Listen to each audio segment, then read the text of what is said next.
I asked my brother not to bring his girlfriend to my wedding. My brother Alex has this girlfriend named Louise, and she literally can't stand not being the center of attention for even 5 minutes. At every family dinner, every party, every gathering, she always finds a way to make everything revolve around her. Last Thanksgiving, she announced she was pregnant right when my dad was about to carve the turkey. It turned out she wasn't even pregnant. She just wanted to see everyone's reaction. So, when I was planning my wedding with my fiancé Ryan, I knew I had to do something about the Louise problem. This was going to be my day, the only day that was supposed to be about Ryan and me, starting our life together. I called Alex about 3 months before the wedding. Hey, about the wedding? I started. I need to ask you something kind of awkward. What's up? He said. And I could hear him eating cereal in the background. I really don't want Louise to come. I know it sounds harsh, but she always turns everything into drama about herself, and I don't want that stress on my wedding day. The line went silent for about 10 seconds and suddenly Alex exploded. Are you seriously telling me this now? Are you uninviting my girlfriend from your wedding? I'm not uninviting her because she was never invited in the first place. The invitation was just for you. It's the same thing. We've been together for 2 years. She's practically family already. I tried to explain that it wasn't personal, that I just wanted one drama-free day. But Alex wouldn't accept it. He told me that if Louise couldn't go, then he wouldn't go either. I told him that was his decision, hoping he'd change his mind. He didn't. And this is where things get crazy. On my wedding day, I was getting my makeup done in the bridal suite when my cousin Madison bursts in running. You need to see this, she says, shoving her phone in my face. It was Louise's Instagram story. She had posted about 15 videos getting ready, doing her makeup, choosing jewelry. And in the last one, the caption said, "Can't wait to celebrate love today," with the location tagged at our wedding venue. My heart dropped. She was coming anyway. Madison nodded. Alex is outside right now arguing with your dad. He says he changed his mind and decided to bring her. And there I was, in my wedding dress, half my makeup done, and I had to deal with this. So I marched out, in my robe and slippers. I found Alex by the venue entrance, arguing quietly with Dad. My brother looked strange, nervous, nothing like the confident Alex I knew. Alex, what's going on here? I asked directly. No beating around the bush. He turned toward me, and for the first time I noticed he had dark circles under his eyes. He looked exhausted. Look, Sarah, I know you said you didn't want her to come, but what? I interrupted him. You promised me you'd respect my decision. Dad came closer and put a hand on my shoulder. Sweetheart, maybe we should talk about this after the ceremony. No, Dad. We talk about it now, I responded firmly. This is my wedding day. I'm not starting it with lies. Alex sighed deeply and ran his hand through his hair. Sarah, there are things you don't know about Louise. Things that I can't tell you. What kind of things? I asked, crossing my arms. My brother looked around nervously as if afraid. Someone else would hear. Last night when I told her we weren't coming to the wedding, she threatened to hurt herself. I felt like I'd been punched in the stomach. What do you mean hurt herself? She said if I humiliated her like that, if I made her look like a fool in front of everyone because she'd already been bragging about the wedding on social media, Alex swallowed hard. She would cut her wrists. Dad and I stood in silence. I couldn't believe what I was hearing. Alex, that's psychological manipulation, I finally said. I know. He exploded. Do you think I don't know? But what am I supposed to do? Risk something happening to her? I stared at him. My brother, who had always been the stronger of the two of us, looked completely defeated. When did this start? I asked. What? The threats, Alex?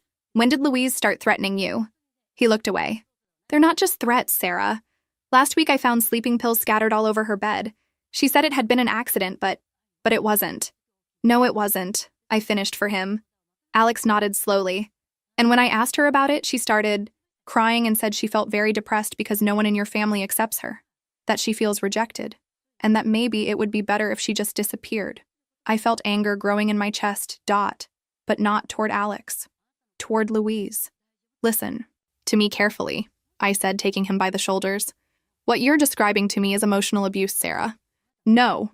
Let me talk. Louise is manipulating you using fear. She's emotionally blackmailing you to control you. Dad intervened. Sarah's right, son. That's not love. That's control. Alex was quiet for a moment, processing our words. But what? If she really hurts herself? He asked with a broken voice. I couldn't live with that guilt. Alex, people who really want to hurt themselves don't announce it as a threat to get what they want, I explained. Real mental health problems require professional help, not having their partner give in to all their whims. At that moment, Madison appeared running toward us. Sarah, Louise just arrived. She's in the parking lot with a super flashy gold dress, and she's taking selfies next to your wedding decorations. Alex closed his eyes and sighed. I don't know what to do anymore. I looked at my brother, then at Dad, then at Madison.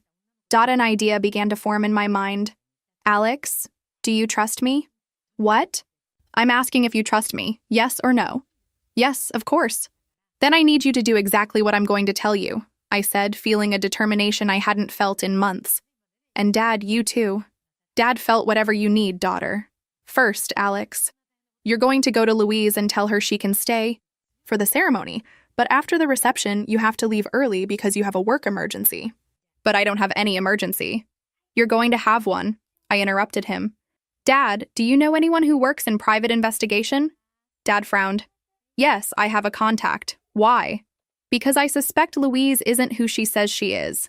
And if I'm right, we need proof. Madison looked at me curiously.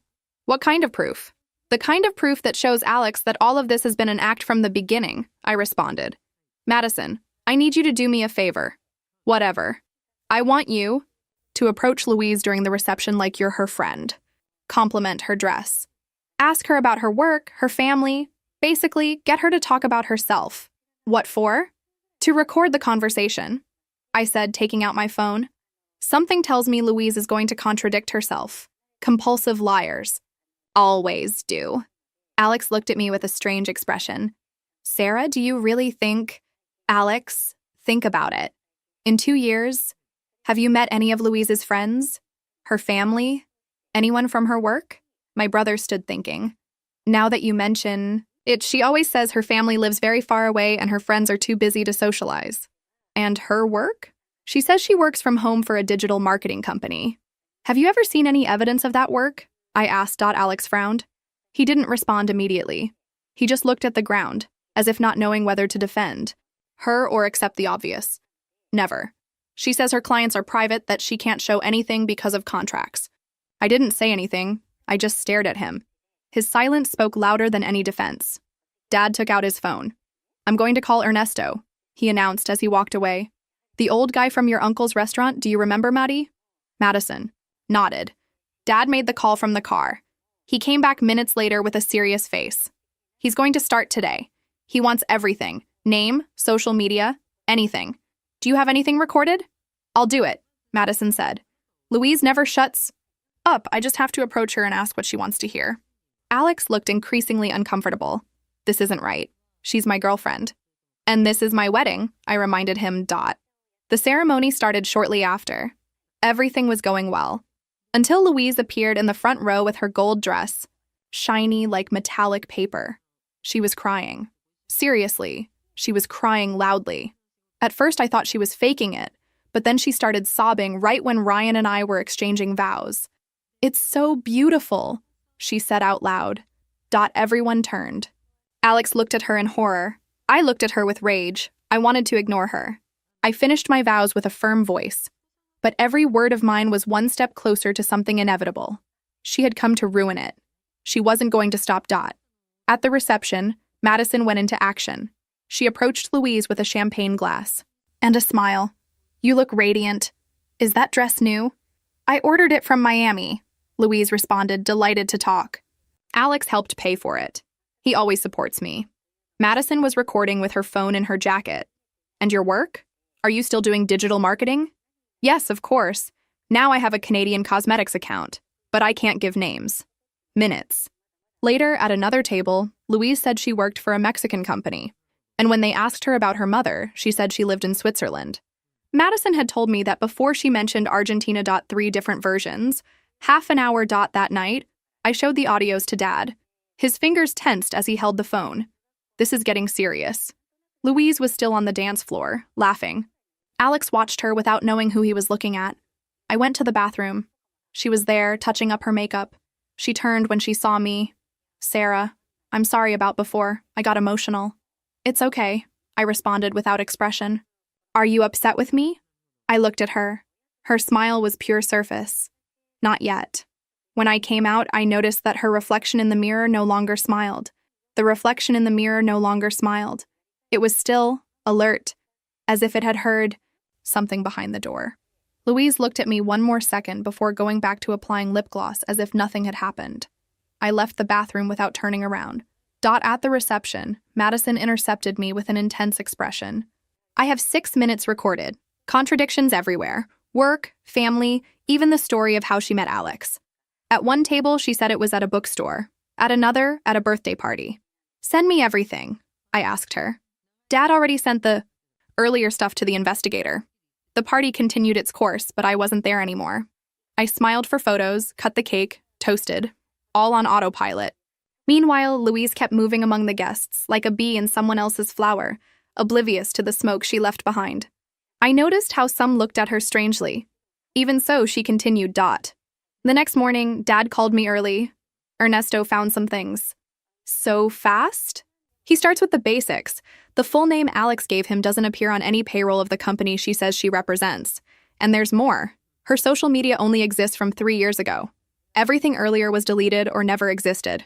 Was walking around the kitchen with the phone in my hand, still with yesterday's makeup barely erased. And what does that mean? That there's something she doesn't want us to know about her past. Do you have more recordings? Madison's. I'm sending them to you now. I hung up and on impulse called Alex. He answered with a low, muted voice. Is something wrong? He asked, though he already knew. Alex, tell me something. How old is Louise? There was silence. 27, I think. Yesterday, she told one of my aunts she was 29. Then, to a friend of mine, 25. So? It's not normal not to know your age, or to make it up, or change it depending on who you tell. Alex let out a dry laugh, humorless. Maybe she made a mistake. Did she also make a mistake when she said she knew your mother? What? She told 3 different people different versions about your family. That your mother adores her. That she's never seen her. That you already live together. Do you know what she posted on Instagram today? Thank you for welcoming me as one more in the family. As if this wedding had been for her. Alex didn't respond. I could hear his breathing. He was really listening, for the first time in a long time. Dad says there's more. That Ernesto is verifying her legal name. Apparently, she's used other aliases. Did you know anything about that? No. Alex, have you ever seen her ID? No. And you never found that strange? Sarah, I was in love. I didn't think about that. And now? He took his time, but responded. Now I'm afraid to think about what I'm going to discover. And he hung up. That night, Dad called me again. This time, his voice was more serious. Sarah. The guy found more serious things. Nothing criminal yet, but concerning. What things? Lawsuit for breach of lease contract. Another for improper use of credit card. Both in another state, under a different surname. The photos match. It's her. Just with a different hair color. My throat closed. And Alex? He still doesn't want to hear everything. He says he wants to verify it himself. But listen to this. According to Ernesto, there are records of a restraining order from 4 years ago, from a family that accused her of threats and trespassing. Is that order still active? No, it expired. But it remains in the files. I leaned against the kitchen wall. For the first time, I felt a real knot in my stomach. It wasn't just about Alex. It was about all of us. And what do we do now? We wait. We gather everything. And if necessary, we confront her. Louise posted another story that same night. A boomerang toasting with Alex, with a romantic song in the background. But in the video, Alex wasn't smiling. His face was to the side, his gaze absent. He had started to notice what we already knew, that the story he was living wasn't real. Alex began to understand that nothing around him was really as he believed. Not the stories, not the gestures, not even the love he thought he had built. And although he didn't say a word, his silence began to have cracks. The day. After the wedding, Ernesto, the investigator, asked to speak directly with me.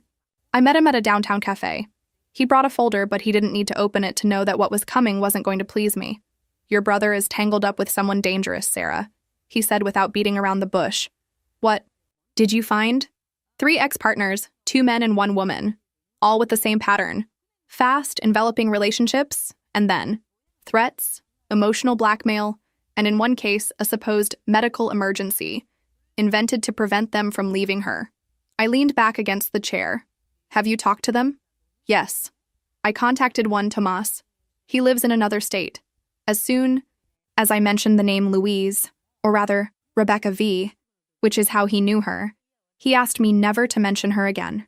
He told me he was in therapy for a year after getting out of that relationship, that she faked being pregnant to keep him. I had to squeeze my hands on my knees to keep from trembling. And the woman? Similar story: emotional manipulation, suicide threats, constant crying, social isolation. She convinced her to move in together and then left her in debt. I felt nauseous, not because of the details, but imagining Alex trapped in the same hell. Does she always present herself as Louise? Ernesto shook his head. Rebecca V. Reeb, even Isa on a forum where we tracked her with help from a cybersecurity contact. It seems she adopts names according to the environment, always different versions of herself. What about her family? Nobody wants to talk. Found an address linked to her legal name. An older lady answered the door, didn't identify herself, but when I mentioned Louise, she slammed it shut. According to records, she's her mother. There's a restraining order issued in that same city 3 years ago. The mother got a restraining order against her? Yes, she accused her of threats, attempted assault, and property damage. In the record, there's something I want to show you. He opened the folder and slid me a copy of the document. There was a statement from the mother that said, "My daughter has invented pregnancies, illnesses, and threats to manipulate those around her. I fear for my safety and that of others." I couldn't read anymore. Does Alex know this? Not everything. I showed him the basics. I offered to let him talk to Tomas directly. He hasn't responded. Do you think he's in danger? Not physical, but he's under a type of violence that doesn't leave bruises and that makes it harder to see. I thanked him for the information and left the cafe with my heart pounding. I called Alex. He took his time answering. What's wrong now? He asked with a rough, tired voice. Louise isn't who she says she is. You already told me that, Sarah, but that doesn't help me. It doesn't tell me what to do with her or how. You can start by talking to one of her victims. Silence. Tomas wants to tell you his story. Are you going to run away from that too? He sighed. Long. Give me the number. I hung up without saying more. Hours later, Madison wrote to me. She had reviewed old profiles and found something strange. An old photo on a forgotten blog. Louise, or someone identical, appeared with another name, at a party, kissing an older man. In the comments, "Happy 3 months, Daddy." The date coincided with the period when she supposedly met Alex. The image was deleted now, but Madison had saved it. I sent everything to Ernesto. That night, I sat with Dad in the living room. We didn't say much. We just watched in silence as Alex's phone remained inactive. What if it's too late? I asked quietly. Dad shook his head. As long as he's alive, it's never too late to open your eyes. Alex had them open, but they no longer looked the same. Ernesto confirmed to me that he spoke with him, that Tomas told him everything in a tense and long call. And although Alex didn't say much, he didn't hang up. He listened. That, at this point, was a crack in Louise's wall. Next day, Ernesto called me with a new tone in his voice. More serious, more confident. I found what we suspected. Louise doesn't work in digital marketing. There's no contract, no trace, no company that has her on payroll, not as a freelancer, not as an external collaborator. And then what does she live on? Here comes the interesting part. Personal transfers, money app payments from at least 3 different men in the last 12 months. One of them was a victim of credit card fraud. The card was in his name, but the charges went to an address linked to Louise. He reported it, but the bank closed the case for lack of evidence. And that address? Alex lives there now. I stayed. Silent. Are you saying she could have used his address to hide purchases made with stolen cards? That and more. The purchases were for clothes, appliances, furniture, things that are now in your brother's apartment. I closed my eyes. The web wasn't just emotional. It was financial. And Alex, unknowingly, was part of the mechanism. And the debt. She has 2 active lawsuits in other states for failure to pay. One of them includes an amount over $8,000. There are records of legal contact attempts, but she never appeared. It seems she moves just before the cases escalate. Is there anything else? Ernesto hesitated. The most serious is this. Her mother didn't just ask for a restraining order. She also wrote a letter to a court alleging that her daughter suffers from antisocial personality disorder, informally diagnosed by a psychologist who treated her when she was a teenager. Antisocial? Like psychopath? It's a clinical term, don't take it like a movie, but yes, manipulation, lack of empathy, tendency to lie without guilt, using others for personal benefit. Everything fits. My skin crawled. I'm going to tell Alex. Wait. If he confronts her directly without solid evidence, she can turn everything in her favor. We need concrete evidence, documents, accounts, recordings, something that completely disarms her. I nodded, though he couldn't see me. That night, Alex called me. Are you home? Yes. I'm coming over, I just need to talk. He arrived an hour. Later, dark circles under his eyes, wrinkled jacket collar and eyes, those eyes, full of something I hadn't seen in a long time. Fear. He sat on the sofa without taking off his coat. Did you know she has access to my accounts? He asked suddenly. No. When we moved in together, she asked for my passwords in case something happened. I didn't think. Today, I checked my bank. There are charges I don't recognize, and I don't know what to do. I took out my phone. There's more, Alex, and you're not going to like it. I showed him Ernesto's documents. The list of lawsuits, the false names, the addresses, the photos. At first, he didn't speak. He just looked at them, as if they were in another language. What if all this is a coincidence? He whispered, already without conviction. Alex. I touched his shoulder. Do you remember what you said on my wedding day? That she threatened to hurt herself, that you found pills in her bed. Do you think that was coincidence too? No. And do you think someone who loves you does that? Alex squeezed his eyes shut.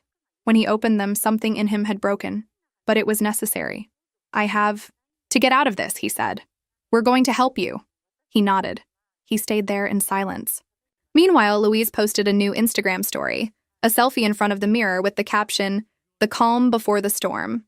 That was exactly what followed. 2 days after Alex saw all the documents, Louise disappeared for a whole night. She didn't answer calls or messages. Alex, scared, thought about going to the police. I asked him to wait. Something didn't fit. And the next day, she came back. But not walking.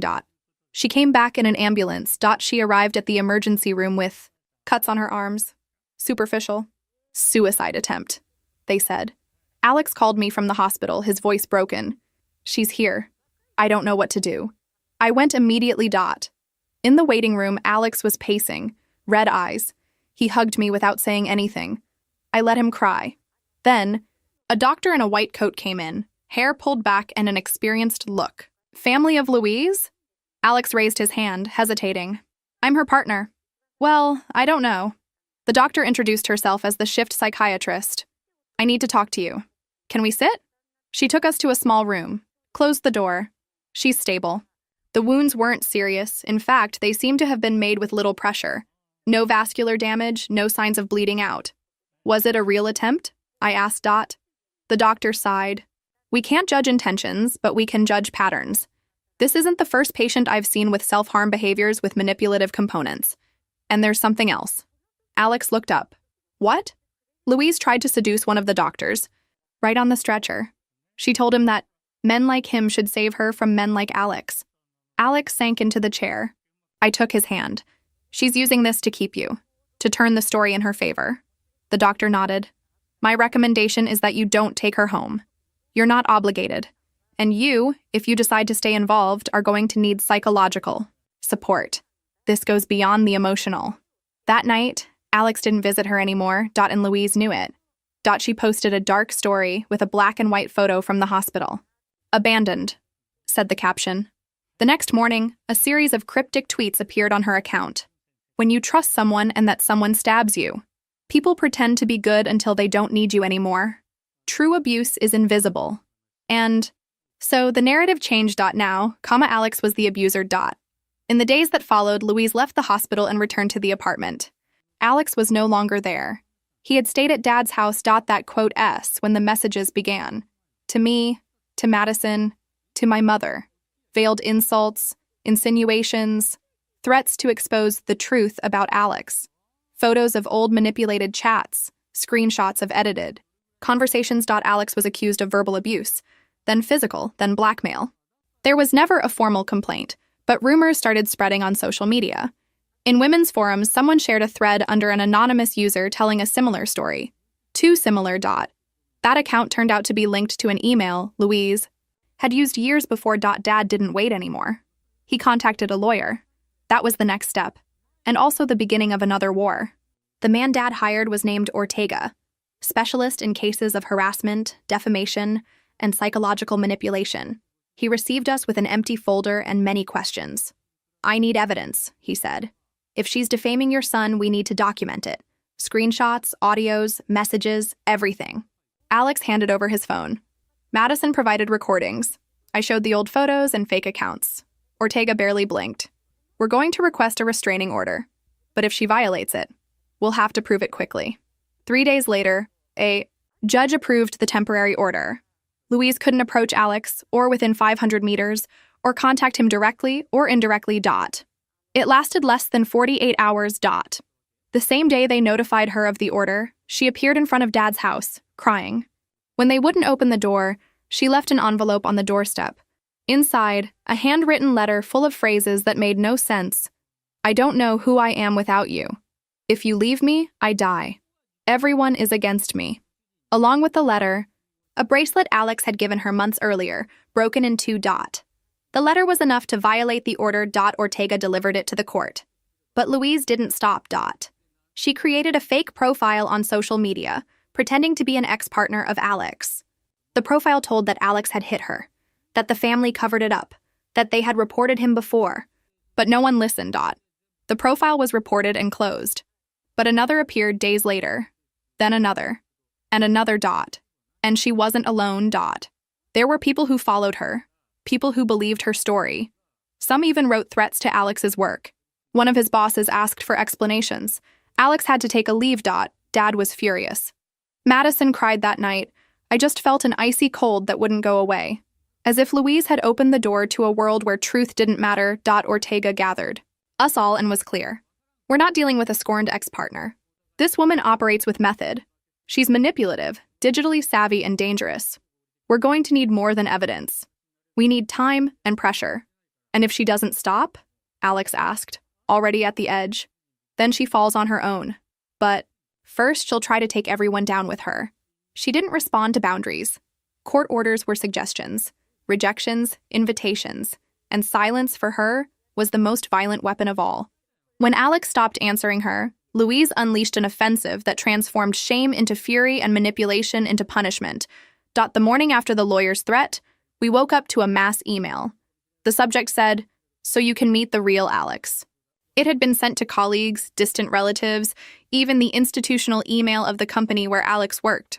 The content: altered screenshots, edited messages, audio fragments taken out of context, along with a text where Louise narrated a supposed story of psychological abuse. The message structure was professional, almost clinical. She used terms like covert narcissist, cycle of abuse, and systematic isolation. Madison ran into my room, pale. "My ex-boss wrote to me," she said. "He got the email. How did she get all those contacts?" Alex used the same email for everything. She had access. Dad called the lawyer immediately. "There's no way to reverse the reputational damage," Ortega said, with the cruel calm of someone who had seen this before. "But we can file a formal complaint for defamation, digital harassment, and violation of the court order." "Will that be enough to stop her?" I asked. "No, but it can put her against the wall." Louise didn't stop. She began commenting on family members' posts, using fake profiles. She pretended to be other women. She said she knew Alex, said she had evidence, said there was a family cover-up network. My uncle's cafe Instagram account received a 1-star review with the phrase, "They support abusers." My mother's WhatsApp rang with anonymous messages. "You should be ashamed."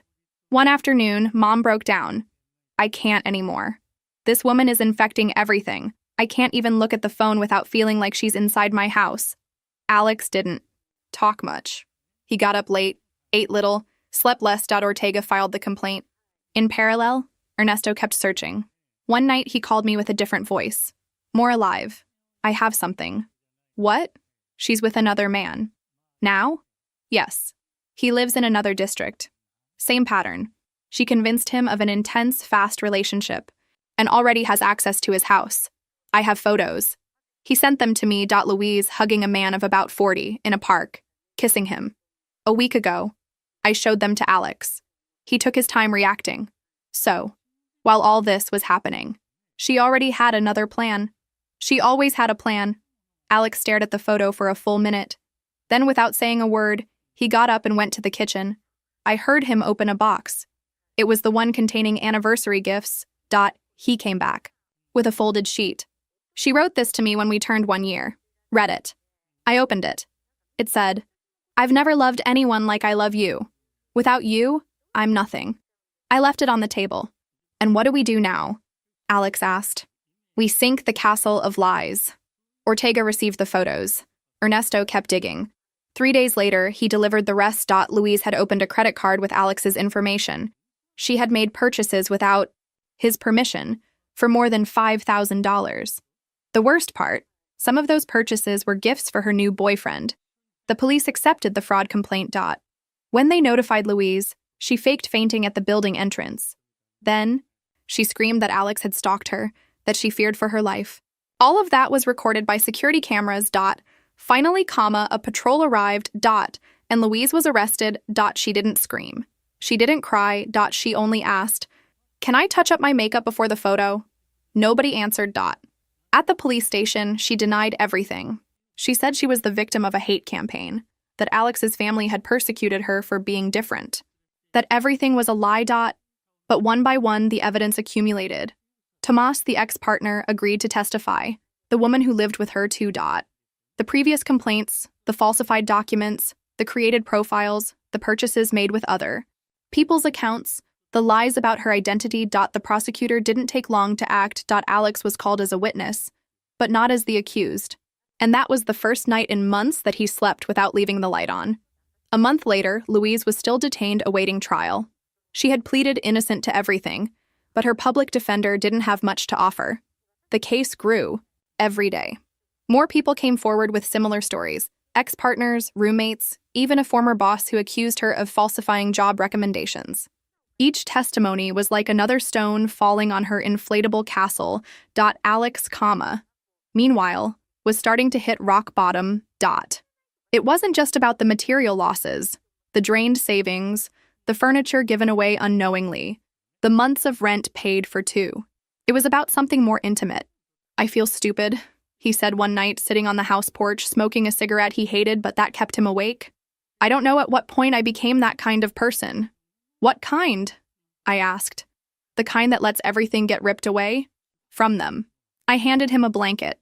It was cold. The kind of cold that doesn't just come from the air. You didn't let it happen. It happened because you trusted.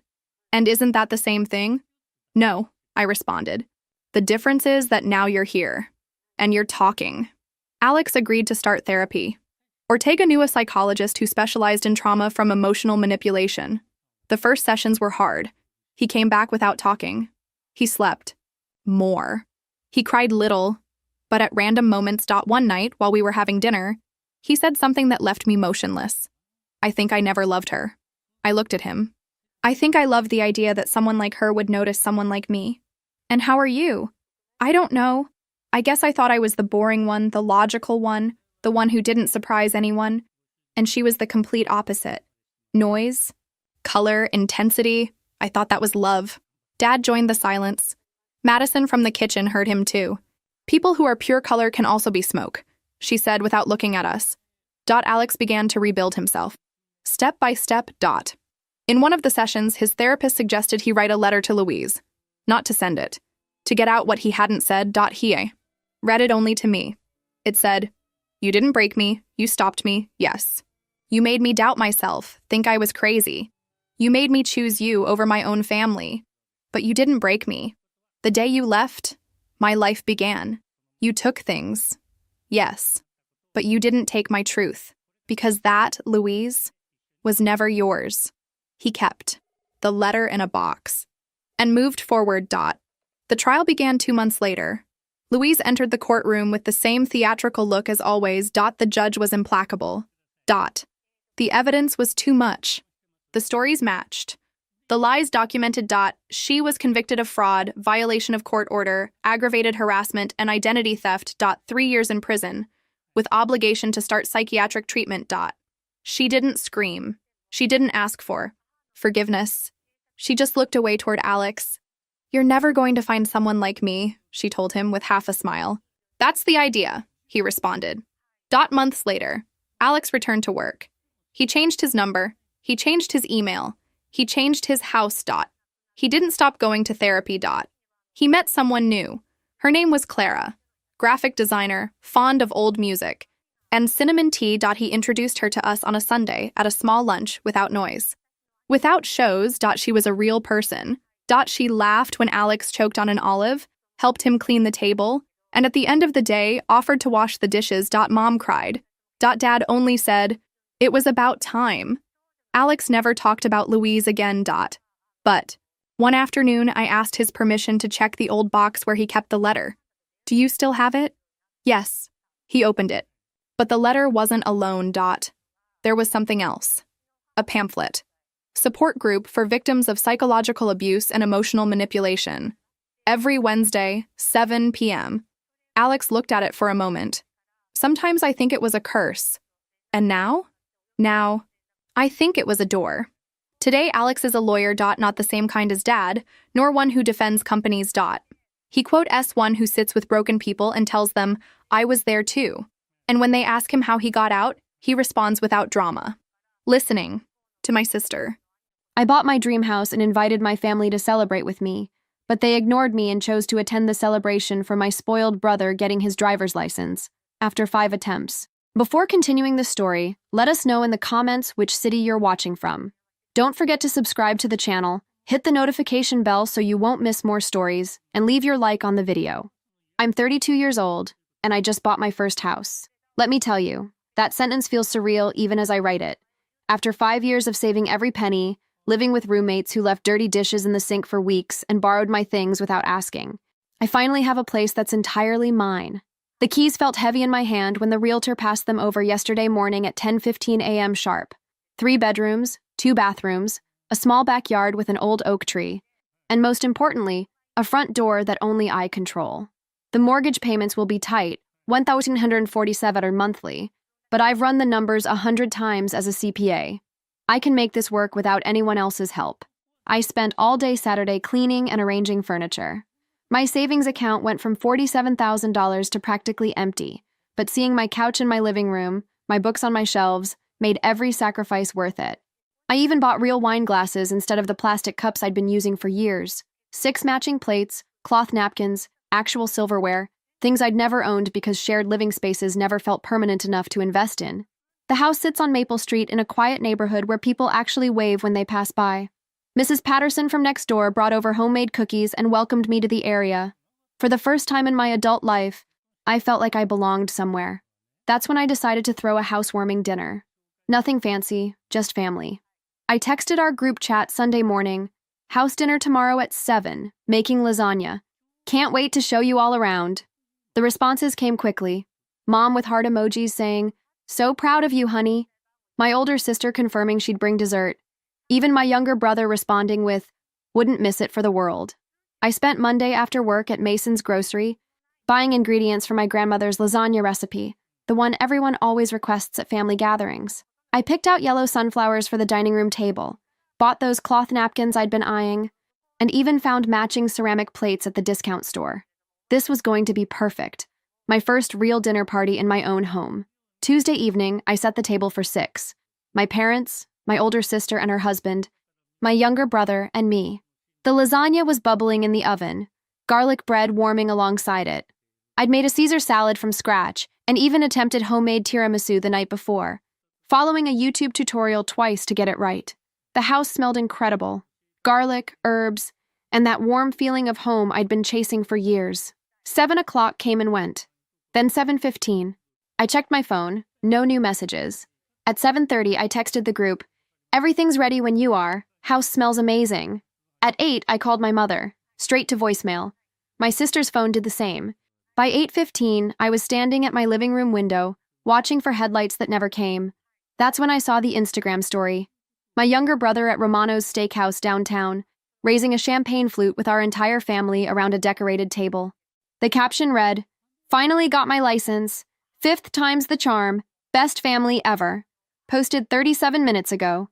There they were, all of them. My parents beaming with pride, my sister and her husband clinking glasses, even our aunt and uncle who I hadn't seen in months.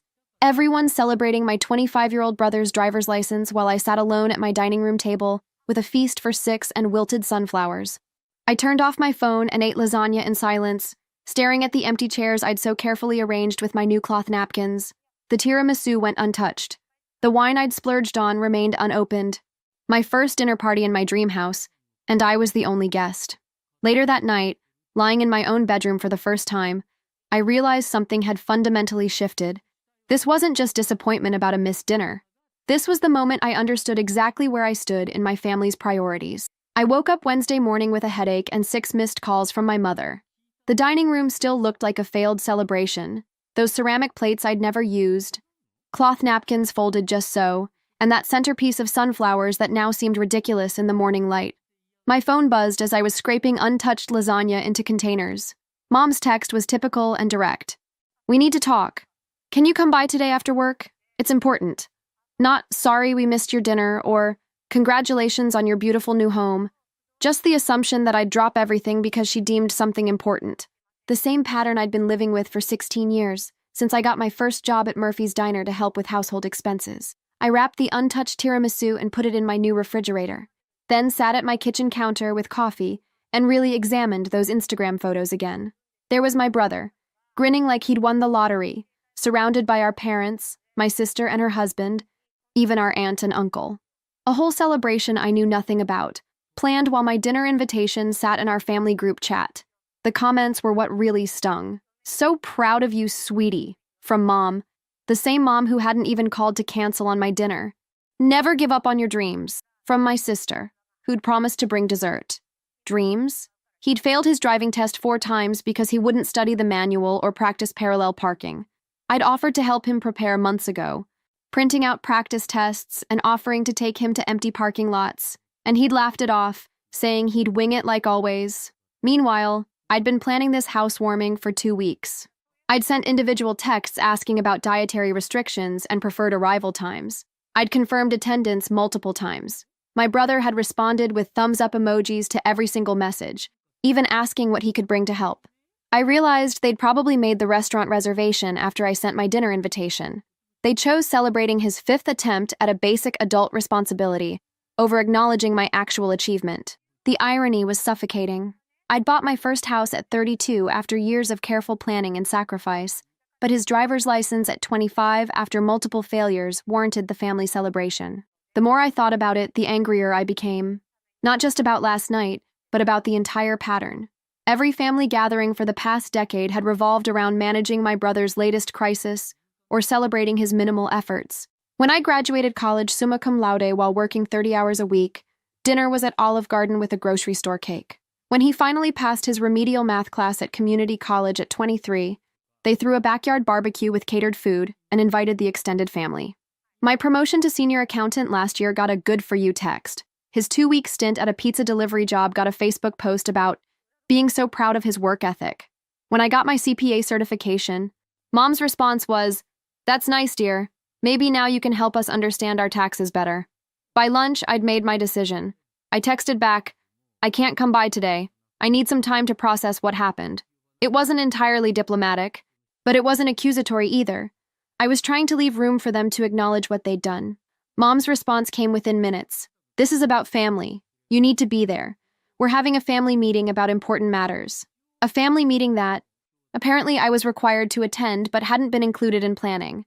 I stared at that text for a long time. The family. As if I hadn't been carrying this family financially and emotionally for half my adult life. As if showing up to my housewarming dinner wasn't also about family. As if my feelings and my milestone didn't qualify as important matters. I didn't respond. Instead, I spent my lunch break walking through my empty house, touching surfaces that belonged to me, opening cabinets I'd organized, standing in rooms where no one could just barge in demanding my attention or resources. For the first time in years, I felt like I could breathe fully. Thursday evening, I found myself staring at my high school graduation photo on the mantle, remembering exactly how this all began. I was 16 when my father injured his back on a construction site and couldn't work for 6 months. Mom worked part-time at Miller Dental Office, making $12 an hour. My sister had just started her sophomore year at State University, and my brother was 12 and too young to understand money problems. So I became the solution. 25 hours a week at Murphy's Diner, earning $7.25 an hour, plus tips that barely covered my gas money. I handed over $200 of every $280 paycheck to help with groceries and utilities. Just until your father gets back on his feet, Mom promised. You're so responsible and you're good with money. It's just temporary. My sister got to focus on her studies and her sorority activities. My brother got to stay a kid, playing video games and hanging out with friends after school. I got to grow up fast, learning to balance AP classes with dinner rushes, and learning that family love apparently came with financial obligations. Things never really got better.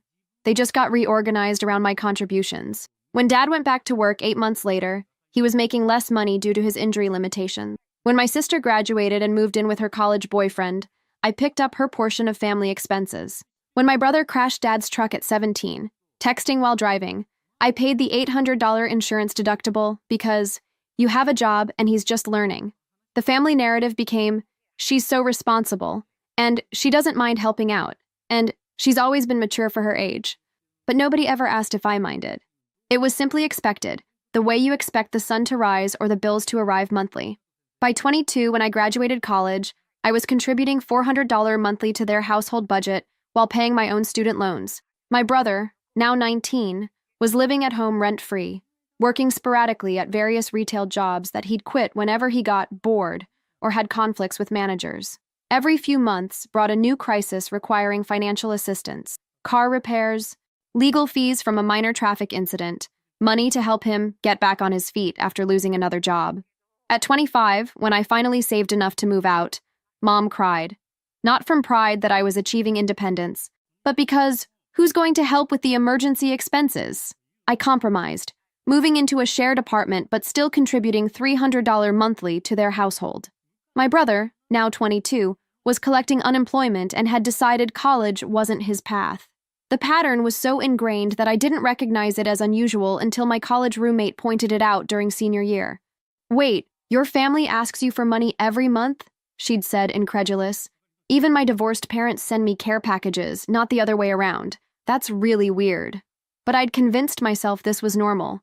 This was love. This was what families did for each other. Except the support only seemed to flow one direction, and I was always the source, never the recipient. My brother's various failures became family projects requiring everyone's emotional investment. His driving test attempts were treated like major life events. Each failure necessitated family meetings to discuss what went wrong and how we can help him succeed next time. When he finally passed on Tuesday, it apparently warranted a celebration dinner that took precedence over my housewarming. I pulled up my bank statements from the past year on my laptop. The numbers were staggering when I added them up. $1,700 to help with their heating bill during that cold snap in February. $450 for my brother's car registration and inspection. $800 when Mom needed dental work not covered by insurance. $325 for his car insurance when he couldn't make the payment. $600 for various emergencies that somehow always coincided with my brother wanting new gaming equipment or concert tickets. That didn't include the emotional labor, the midnight phone calls when he'd gotten into another fender bender, the family meetings to discuss his future plans, the constant mediating between him and our parents when he'd disappear for days without calling home. Meanwhile, my achievements were met with polite acknowledgement at best. My CPA certification earned a good for you and suggestions about how I could now help them with tax preparation. My promotion came with congratulations, followed immediately by hope that maybe now you can increase your monthly contribution. Sitting in my own kitchen, in my own house, staring at those bank statements, I realized something fundamental had shifted. For the first time in 16 years, I had a space where I set the rules, where my success wasn't immediately redistributed to solve someone else's problems, where I could say no without someone walking into my room to continue the argument. The house represented more than home ownership. It represented the possibility of building a life based on my own priorities, rather than constantly managing other people's crises. The road to buying this house was lonelier than I'd ever admitted to anyone, even myself. 5 years of 60-hour work weeks, taking on every tax preparation client during busy season, every small business bookkeeping contract I could find. While my brother spent weekends sleeping until 2 p.m. and playing video games until dawn, I was at my desk building spreadsheets and calculating exactly how much I needed to save each month to qualify for a mortgage. My first apartment after leaving the family home was a disaster that taught me hard lessons about trusting people. 2 roommates who treated our shared kitchen like their personal dumping ground and borrowed my food without asking. When I labeled my items in the refrigerator, they called me uptight and controlling. When I bought a mini fridge for my bedroom to protect my groceries, they held an intervention about my trust issues and antisocial behavior. The second apartment was worse.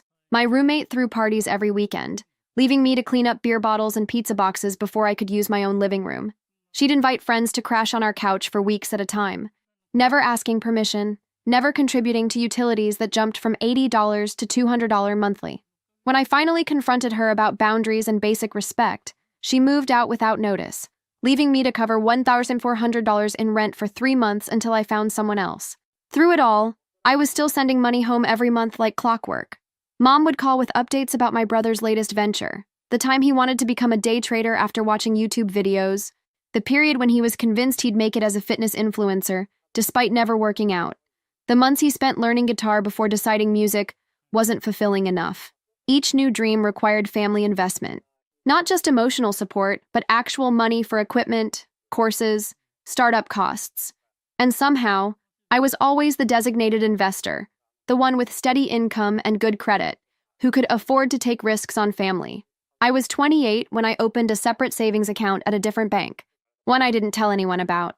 Every time I got a bonus, picked up freelance work, or had a month with lower expenses, I'd deposit the extra money there. It felt like rebellion, keeping my own earnings secret from people who'd always known exactly how much I made and felt entitled to input on how I spent it. The house hunting process was entirely solitary by choice. Real estate agents would ask about my husband or partner, surprised that a single woman was looking at 3-bedroom homes. Planning for the future? They'd ask with knowing smiles. I never explained that I wanted space because I'd never had it. Rooms where I could close the door and nobody would barge in asking for favors or money or emotional support for their latest crisis. I fell in love with this house the moment I walked through the front door. The previous owners, an elderly couple moving to Florida, had painted the walls in warm, welcoming colors.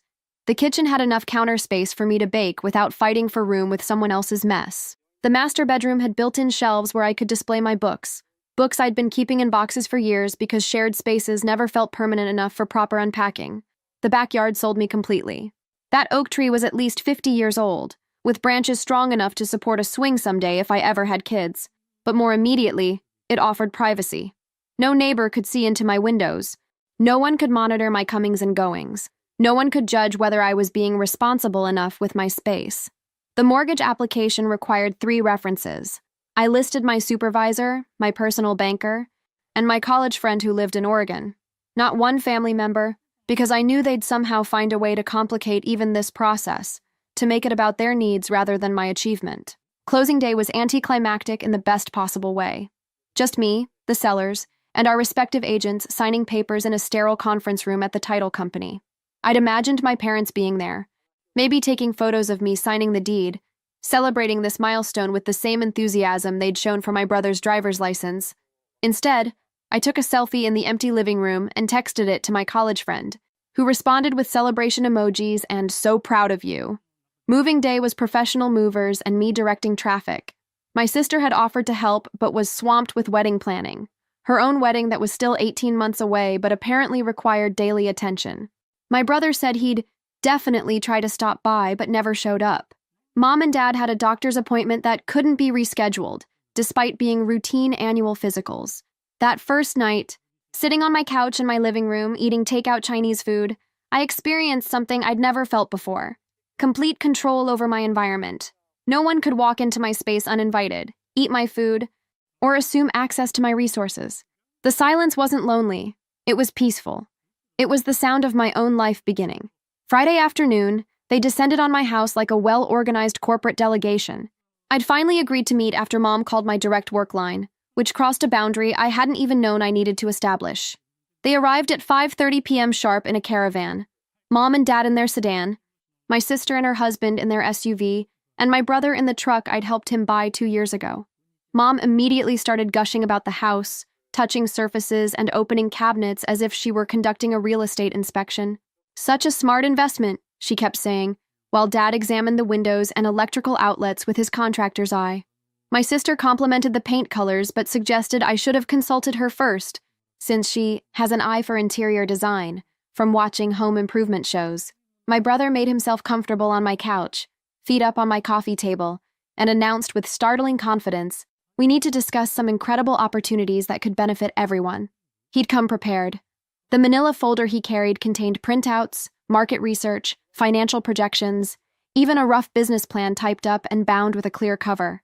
My brother, who'd never held a job longer than 8 months, who'd failed basic math twice in community college, had apparently spent considerable time preparing a presentation about his new venture, a food truck specializing in fusion comfort food. "The street food market is exploding," he explained, spreading papers across my coffee table like a seasoned entrepreneur. "Food trucks have lower overhead than traditional restaurants, and there's huge demand in the downtown area. I've researched permits, licensing requirements, even identified the perfect vehicle."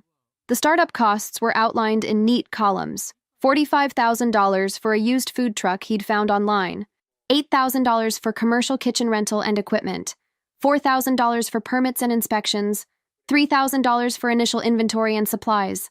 Total investment needed, $60,000.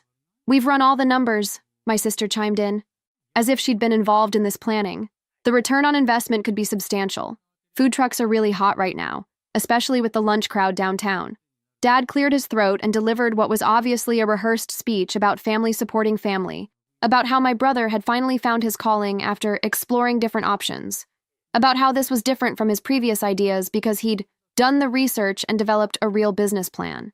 Then came the practical requests, delivered with the confidence of people who'd never doubted I'd say yes. First, could I refinance my house to access the equity for the loan?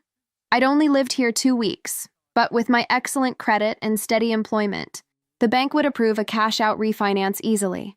The interest rates were better than traditional business loans, and it would be a win-win situation. But that wasn't all. Mom had been researching tax advantages for small businesses, and if I registered my brother's food truck company at my address, they could claim home office deductions. It would help both of us, she explained, since I'd get tax benefits too and could help him manage the bookkeeping. Finally, there was what they called the security issue.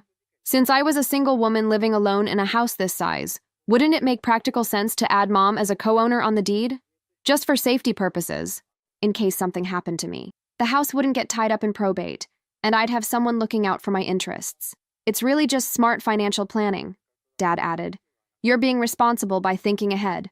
I listened to this entire presentation in growing disbelief and admiration for their thoroughness. They'd spent more time planning how to use my house, my credit, and my resources than they'd ever spent planning anything for my benefit. The business plan was detailed and professional looking, but nowhere did it mention my brother's complete lack of experience in food service, customer relations, or business management. His employment history was a series of retail jobs he'd quit due to personality conflicts with management, or because he wasn't being appreciated. His last position at a sporting goods store had ended when he was fired for chronic lateness and spending too much time on his phone during shifts. "The best part is, you wouldn't just be helping family," my brother continued enthusiastically. "You'd be investing in a proven business model with huge growth potential. I've already designed the menu, planned the marketing strategy, even researched the best locations for parking permits." He showed me hand-drawn logos and a menu featuring items like Korean BBQ mac and cheese and buffalo chicken grilled cheese, fusion comfort food that sounded impressive but required cooking skills I'd never seen him demonstrate.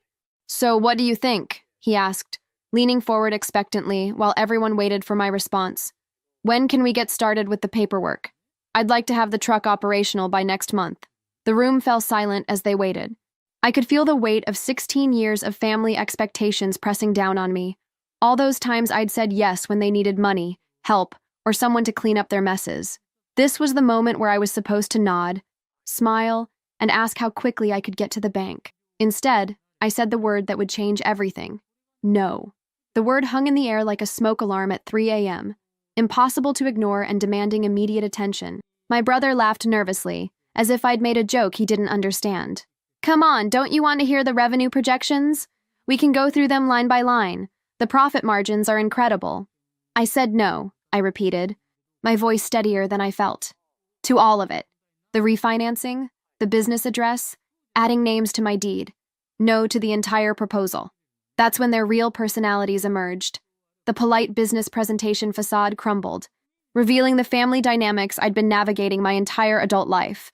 My brother's face went through a rapid transformation, confident to confused to indignant. What do you mean, no? We're family. This is what families do for each other. I'm not asking for charity here. I'm offering you an investment opportunity. Mom's eyes filled with tears, the same tears that had guilted me into compliance for years. Honey, I don't think you understand how much this means to him. He's finally found his passion, something he's truly excited about. You can't just crush his dreams because you're afraid of taking a small risk. A small risk? I asked. You want me to put my house up as collateral for a food truck operated by someone who's never worked in food service and has never run a business. That's not a small risk. Dad leaned forward, using the stern voice that had made me feel guilty as a teenager. You're not thinking clearly.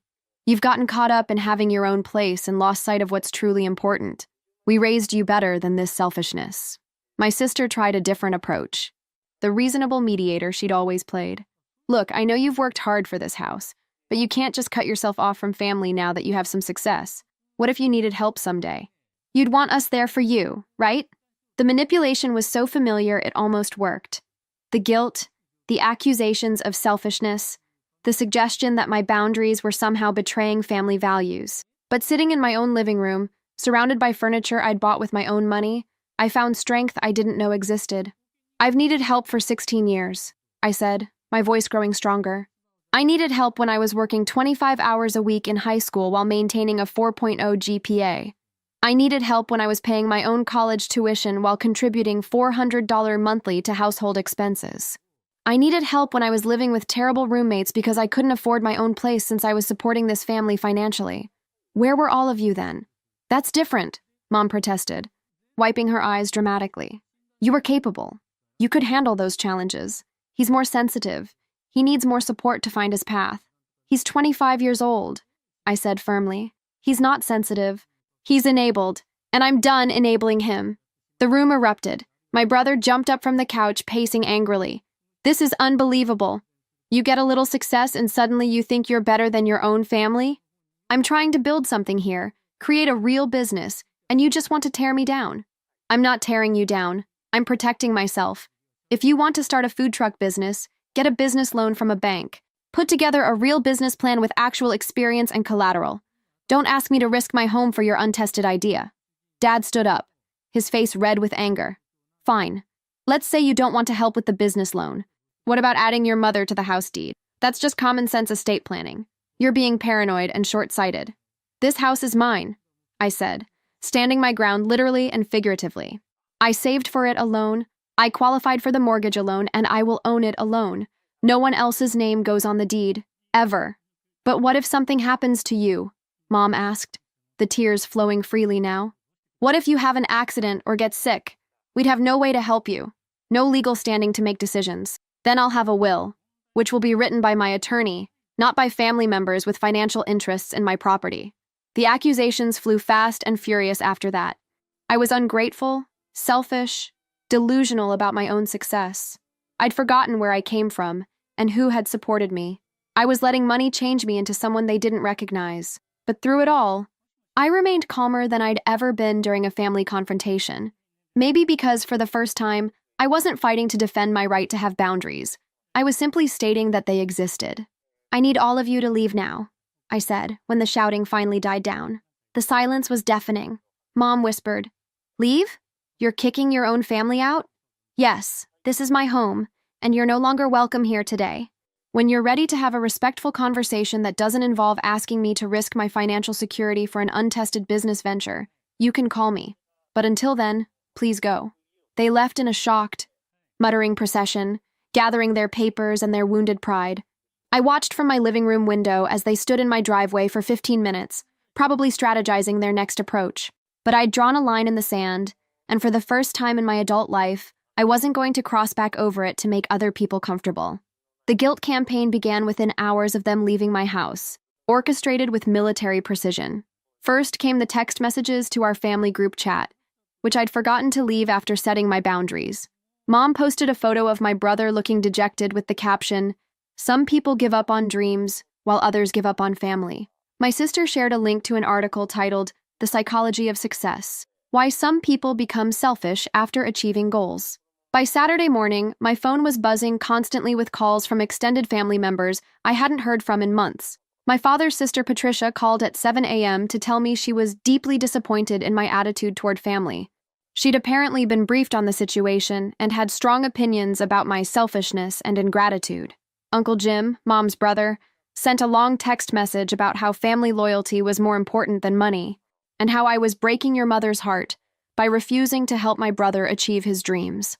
Even my cousin from Phoenix, who I'd seen maybe 5 times in my adult life, weighed in via Facebook Messenger, saying she'd heard I was going through a difficult phase and maybe needed to reconsider my priorities. I realized they'd spent the weekend calling everyone in our extended family, crafting a narrative that painted me as the villain. According to their version, I was a successful but cold-hearted daughter who'd forgotten her humble beginnings and abandoned her struggling family in their time of need. The social media posts were passive-aggressive masterpieces designed to make me look heartless without mentioning my name directly. My brother shared a motivational quote, "The people who believe in your dreams are the ones worth keeping in your life." Mom posted throwback photos of family dinners from years ago, with captions like, "Missing the days when we all supported each other unconditionally." My sister was more subtle but equally manipulative, sharing an article about successful women who lose touch with their values and posting photos from charity events with captions about the importance of giving back to those who need help. Monday brought escalation. My brother showed up at my office building during lunch break, carrying that same manila folder and looking pathetic in wrinkled clothes and an unwashed face. He'd clearly crafted his appearance to maximize sympathy. My colleagues watched curiously as he cornered me in the lobby, pleading loudly about missed opportunities and family obligations. "Please, just look at the numbers one more time," he begged, loud enough for everyone to hear. "I know you're smart with money. You'll see this makes financial sense. I'm your brother. Don't you want to see me succeed?" When I firmly told him to leave, he got louder and more dramatic. "I can't believe my own sister won't even listen to my business proposal. What happened to you? Success really does change people." My supervisor had to intervene when he refused to leave the building. The security guard escorted him out while he shouted about family loyalty and how I was destroying his dreams. My coworkers spent the rest of the day looking at me with mixture of curiosity and sympathy. That evening, I found Mom sitting in her car in my driveway when I came home from work. She'd been there for who knows how long, waiting in the August heat like some kind of guilt-inducing martyr. She followed me to my front door with tears and accusations already flowing. "I don't recognize the person you've become," she said, her voice breaking with practiced emotion. "The daughter I raised would never abandon her family like this. Maybe those roommates you lived with changed you, made you cold and selfish. Or maybe success has just gone to your head." When I wouldn't invite her inside to continue the conversation, she played her nuclear option. "Fine. If you want to pretend we don't exist, we'll respect that decision. But don't come crying to us when you realize that money and houses can't replace the people who truly love you. We won't be waiting forever." The silent treatment lasted exactly 72 hours, long enough for them to realize I wasn't going to cave under pressure, but not long enough for them to lose momentum in their campaign. Then came phase 2, enlisting outside reinforcements. Wednesday evening brought a call from Mrs. Henderson, an elderly woman from our church, who'd known me since I was 12. "Your mother is so worried about you, dear," she said in her grandmother voice. "She says you're isolating yourself and making some very poor financial decisions. Maybe you should reconsider helping your brother. He's such a sweet young man with big dreams." I explained politely that there had been some family disagreements about boundaries, but Mrs. Henderson had clearly gotten a very different version of events. In her understanding, I was a successful but troubled young woman who needed guidance about family loyalty and Christian values. Thursday brought a call from my old high school guidance counselor, now retired, who somehow had gotten my current phone number. She left a long voicemail about family healing and the importance of supporting those we love during challenging times. Apparently, my mother had reached out to her as a neutral party, who might be able to talk sense into me. By Friday, even my mail carrier was looking at me strangely. I suspected they'd been sharing their version of events throughout the neighborhood, painting themselves as concerned parents dealing with a difficult daughter who'd been corrupted by success. The weekend brought their most manipulative move yet. My brother posted a GoFundMe page for his food truck venture, complete with a heartbreaking backstory about family struggles and dreams deferred. The description painted me as a wealthy, heartless sister who refuses to help despite having the means and resources to change a family member's life. The post included photos of our family from happier times, making it look like I'd abandoned people who'd always supported me. Within hours, family friends and church members were sharing the link with comments like, "So sad when family turns their back," and "praying for healing in this family situation." I watched my reputation in our small community get systematically destroyed, one social media post at a time. But I also realized something important. Their reaction proved I'd made the right decision. People who truly cared about my well-being wouldn't launch a public campaign to pressure me into risking my financial security for their convenience. By the second week of their campaign, I realized the social media pressure was just the opening act. I needed to protect myself more seriously because people who would launch a public guilt campaign wouldn't hesitate to escalate to more direct methods. I started with the obvious security measures: new locks on all exterior doors, deadbolts that couldn't be picked with a credit card or bypassed with the tricks Dad had taught us as kids. I'd grown up in a house where privacy was non-existent, where family members walked into each other's rooms without knocking, where "what's mine is yours" was the enforced family motto. That dynamic wasn't following me into my own home. Next, I called my bank and credit union to update my emergency contacts and add password protection to all my accounts. The customer service representative seemed confused when I requested removing my mother from my emergency contact list. "Is everything all right at home, ma'am?" Usually people add family members, not remove them. How do you explain that home has become the primary threat to your financial security? That the people who raised you are now the ones you need protection from? I settled for explaining there had been some family disagreements about money, and left it at that. The credit freeze was more complicated but absolutely necessary. I'd helped my brother fill out job applications for years, which meant he had access to my social security number, birth date, and mother's maiden name, all the standard security questions banks use. Mom knew every detail of my financial history from years of me sharing my successes and asking for family support during struggles. Installing a locking mailbox felt paranoid, but I'd seen too many stories about family members intercepting bank statements and pre-approved credit offers. Dad had been a construction worker for 30 years. He knew how to get into things that were supposed to be secure. I wasn't taking chances with financial documents showing up where they could access them. The home security system was the biggest expense: $89 monthly for cameras at front and back doors, motion sensors, and 24/7 monitoring. The installation technician asked if I'd had a break-in recently. "Just being proactive," I told him, which was partially true. I was being proactive against a break-in that hadn't happened yet but felt increasingly inevitable. I also started documenting everything systematically. Screenshots of every social media post, printouts of text messages, detailed logs of phone calls with dates and times. My college friend who worked in legal aid had suggested keeping records just in case things escalate further, and her advice was proving prescient. Things escalated the following Thursday evening. I came home from work to find my mother's car in my driveway and lights on inside my house. My heart stopped. I was absolutely certain I'd locked up that morning and armed the security system. I'd developed an obsessive routine around it. I called the police from my car, my hands shaking as I explained the situation. 2 officers arrived within 8 minutes, and we discovered that Mom had somehow gotten inside through a basement window that the previous owners had never properly secured. The security system hadn't detected it because it was an older window without a sensor. She was sitting calmly at my kitchen table, going through my mail like she had every right to be there. "She says she was worried about you and needed to check if you were taking care of yourself properly," one officer explained after talking to her.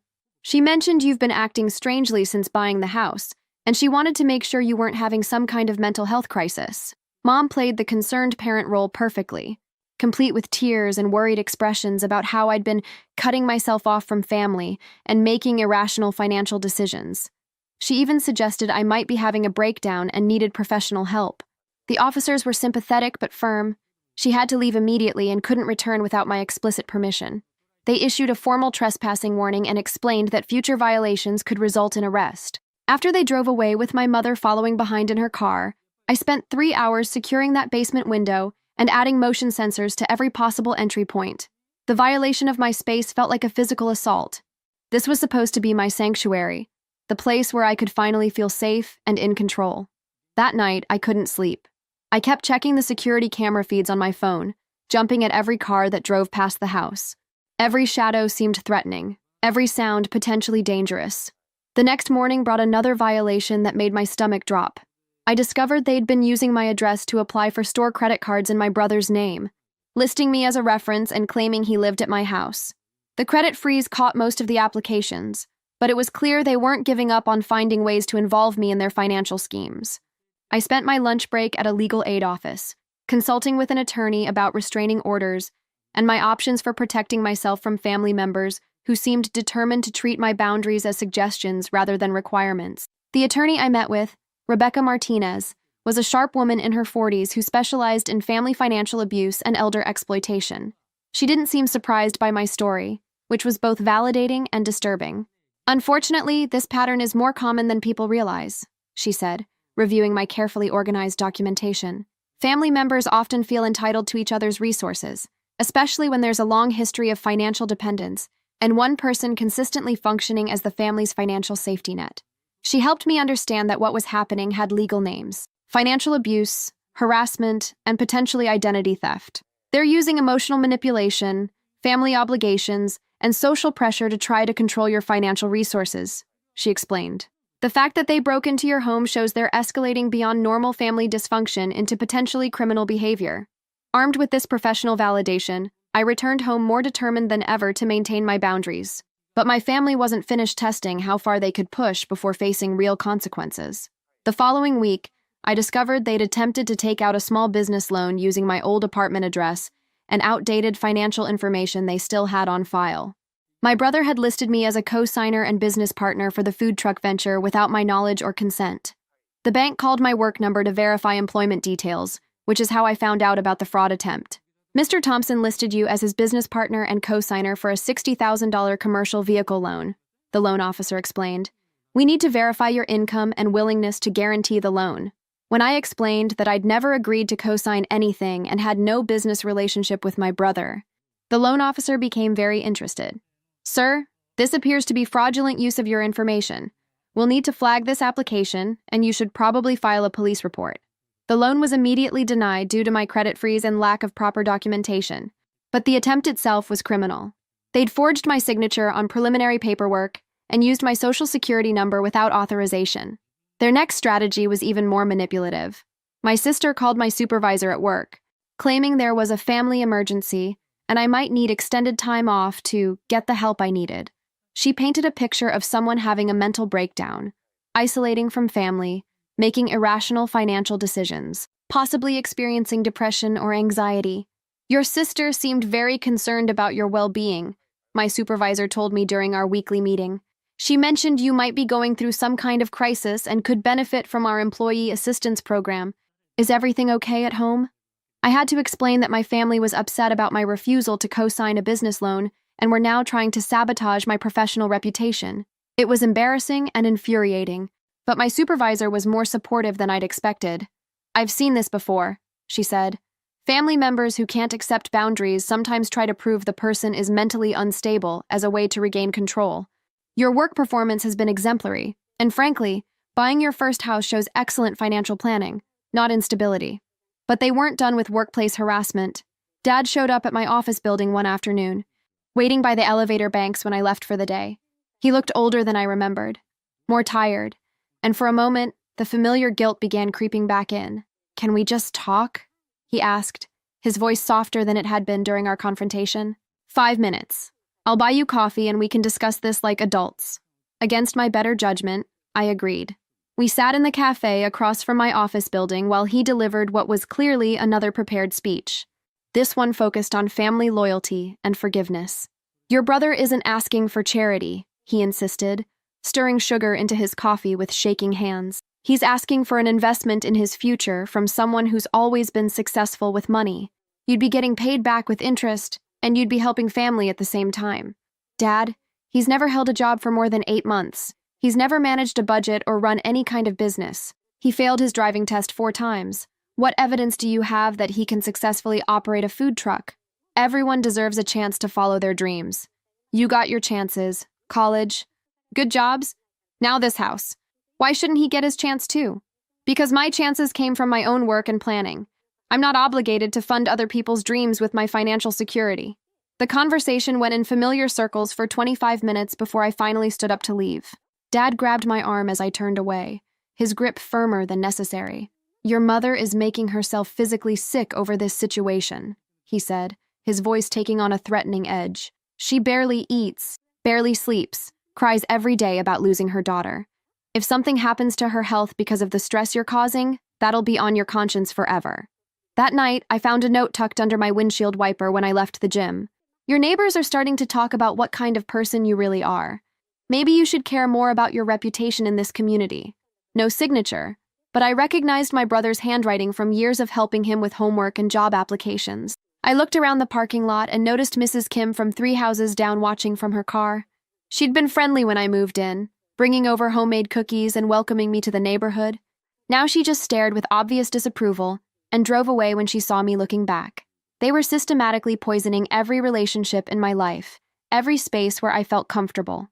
Work, neighborhood, church, gym. Nowhere was safe from their campaign to isolate me and force me back into compliance with their demands. When the direct harassment and workplace interference failed to break my resolve, they switched to a strategy that was somehow more disturbing: complete silence. For 10 days, my phone didn't ring with guilt-inducing calls. No text messages appeared in our family group chat. No extended relatives contacted me with concerned lectures about family loyalty. The silence worried me more than the confrontations had. At least when they were actively pressuring me, I knew what they were thinking and planning. This radio silence felt ominous, like the calm before a much more serious storm. I found out what they'd been planning when my colleague Jenny mentioned seeing my family at Romano's Steakhouse the previous weekend. "They looked like they were having some kind of serious meeting," she said during our coffee break. "Your brother was showing everyone papers and your mom looked really upset. Is everything okay?" They'd held a family strategy session without me, a meeting to decide how to deal with my situation, as if I were a problem to be solved rather than an adult making reasonable financial decisions. The fact that they didn't even pretend to include me in discussions about my own life showed how little they respected my autonomy. The silence ended abruptly the following Friday, when their final, desperate attempts began in earnest. First came the emotional manipulation through religious authority. Pastor Williams from our church called, explaining that my mother had reached out to him about our family crisis. "Your mother is very concerned about the division in your family," he said in his counseling voice. "She feels that pride and material success might be interfering with your Christian values of helping those in need. Would you be willing to come in for a family counseling session?" I explained politely that this was a financial boundary issue. Not a spiritual crisis, but Pastor Williams had clearly gotten a very different version of events. In his understanding, I was a successful but spiritually troubled parishioner who needed guidance about putting family obligations before personal comfort. When religious pressure didn't work, they tried exploiting my professional reputation more aggressively. My brother appeared at my office building again, but this time he brought props, a wheelchair from somewhere and a pair of crutches, making himself look disabled and desperate as he waited for me in the lobby. "Please, I just need to talk to my sister," he told the security guard loudly enough for everyone to hear. "She's the only family member who can help me get back on my feet after my accident." There had been no accident. This was pure theater designed to make me look heartless in front of my colleagues and clients. When I confronted him about the deception, he abandoned the props and returned to standard guilt tactics. "You're destroying this family," he said, loud enough to attract attention from everyone in the building lobby. "Mom cries herself to sleep every night because of what you're doing to us. All I'm asking for is help starting a legitimate business, and you act like I'm trying to steal from you." Security had to escort him out again, but the damage was done. My coworkers spent the rest of the day giving me sympathetic looks and asking carefully worded questions about my family situation. The most disturbing escalation came the following weekend, when I discovered they'd been trying to access my financial accounts, using information from when I'd lived at home. My bank called Saturday morning to report suspicious login attempts on my online banking. Someone had tried to access my account 17 times using variations of passwords I'd used years ago. "We've temporarily frozen your online access as a security precaution," the customer service representative explained. "Someone has been trying to guess your login credentials, and they seem to have some personal information about you. They knew your social security number and previous addresses."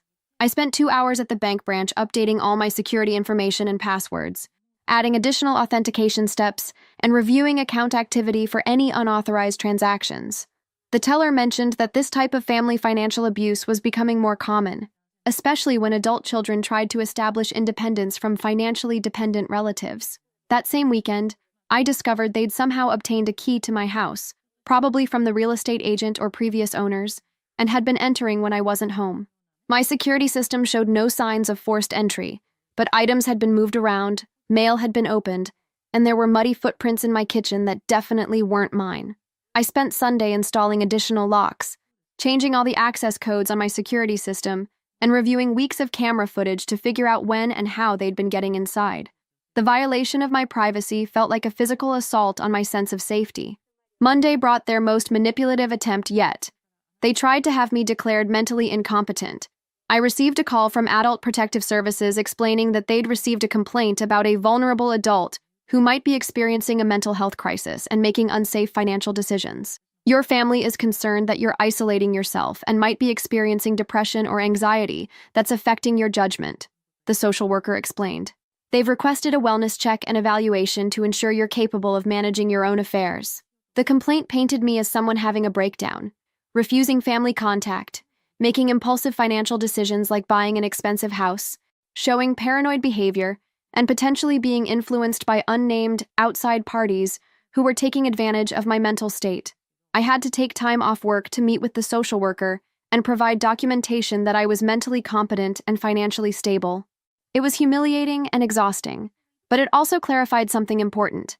They weren't just trying to get money from me anymore. They were trying to take control of my life entirely.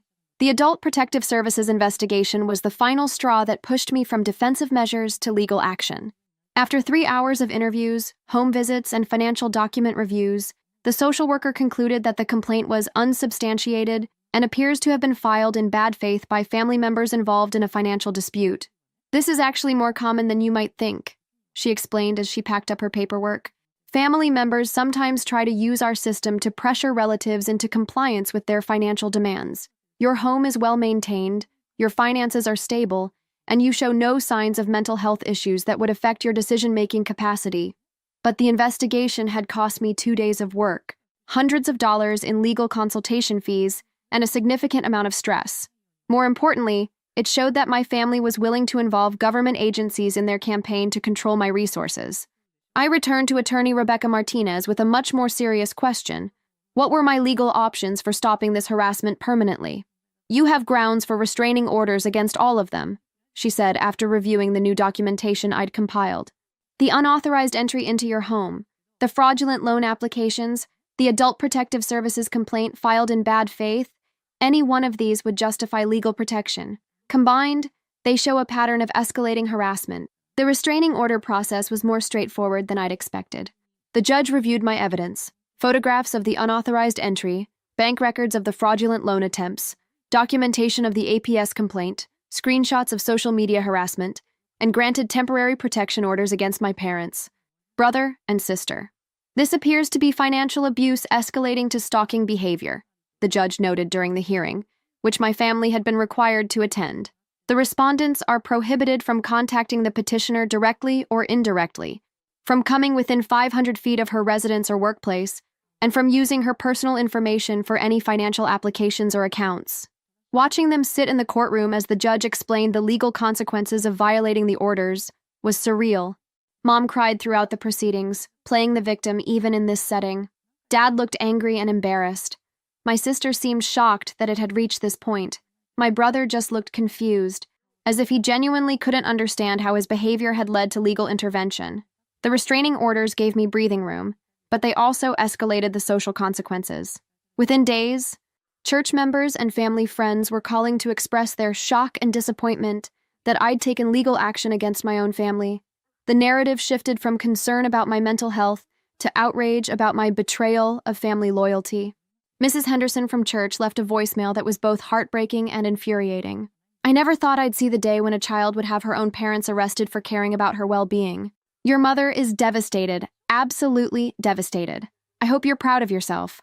But I also received unexpected support.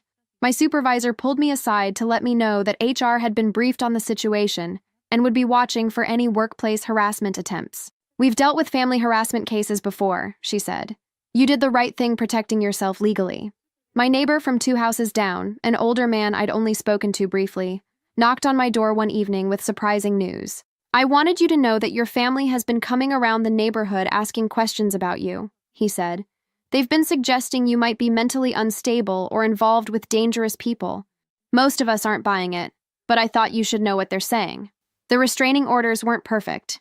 They couldn't stop indirect harassment through mutual acquaintances, social media posts that didn't mention me by name, or the general community campaign to damage my reputation. But they did stop the direct confrontations, unauthorized entries, and fraudulent financial activities. 3 weeks after the legal proceedings, I received a certified letter from my brother's attorney.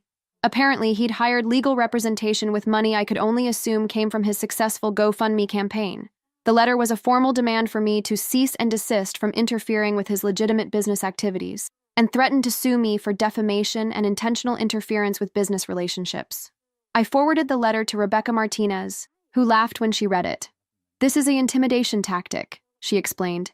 "He has no legal grounds to sue you for protecting yourself from his fraudulent loan applications. If anything, this letter could be considered harassment and violation of his restraining order." The final piece of their legal strategy appeared a month later. They petitioned the court to have the restraining orders modified or dismissed, claiming I had filed them maliciously to punish my family for trying to help during a mental health crisis. Their petition included character references from church members, neighbors who'd been influenced by their version of events, and even a letter from my old high school guidance counselor attesting to their genuine concern for my well-being. But they made a critical error in their legal filing. My brother's attorney included details about the food truck business plan and timeline, inadvertently confirming that they'd been pressuring me to fund his venture. The petition also mentioned their legitimate concerns about my isolation and financial decision-making, which actually supported my claims about their attempts to control my resources. The judge denied their petition after a brief hearing, noting that the evidence still supported the need for legal protection. The respondents' continued focus on the petitioner's financial resources and their characterization of reasonable boundaries as mental health issues actually reinforces the court's concerns about their motivations. Leaving the courthouse that day, I realized something had fundamentally shifted. I was no longer the family member who absorbed everyone else's problems and crises. I was legally protected from their harassment, financially secure in my own home, and finally free to build relationships based on mutual respect rather than obligation and guilt. 6 months after the restraining orders were finalized, I organized a second housewarming dinner. This time, I invited people who had shown genuine support during the most difficult period of my life: my supervisor and 2 colleagues from work, my neighbor who had warned me about my family's community campaign, Rebecca Martinez and her wife, and my college friend who flew in from Oregon specifically for the celebration. The table was set for 8 people, and every seat was filled by someone who respected my boundaries and celebrated my independence. We ate the same lasagna recipe I'd prepared for my family that first night, but this time the conversation was filled with laughter, genuine interest in each other's lives, and appreciation for being together. "To new beginnings," Rebecca said, raising her wine glass, "and to the courage it takes to choose yourself when everyone else expects you to choose them." The past 6 months had been transformative in ways I hadn't expected. Without the constant drain of family financial emergencies and emotional crises, I'd been able to focus on building the life I actually wanted. I joined a book club at the local library, started taking Saturday morning yoga classes, and even signed up for a cooking class where I met other people who enjoyed trying new recipes. The restraining orders had held. There had been a few minor violations: my mother driving slowly past my house, my brother creating fake social media accounts to try to monitor my activities. But overall, they'd respected the legal boundaries even if they didn't understand or accept my personal ones. My professional life had flourished without the constant interruptions and workplace harassment. I'd been promoted to senior manager and was now earning $78,000 annually, more than enough to comfortably afford my mortgage and start building real savings for the first time in my adult life. The house had become everything I'd dreamed it could be. I'd painted the guest bedroom a cheerful yellow and turned it into a home office. The backyard garden was thriving: tomatoes, herbs, and flowers that I'd planted and tended myself. I'd even installed a porch swing under the oak tree where I spent weekend mornings with coffee and books. But the most significant change was internal. I'd learned to recognize manipulation tactics that had been so normalized in my family that I'd never questioned them. The guilt trips about abandoning family, the suggestions that my success was somehow selfish, the expectation that I should risk my security for other people's convenience. I could see all of it clearly now. My extended family's reaction had been mixed.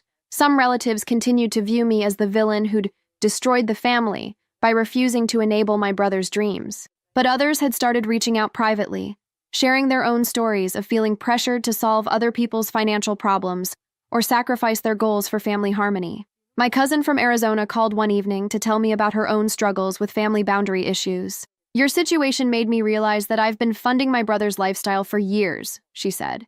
"He's 34 and I'm still paying his car insurance because family helps family.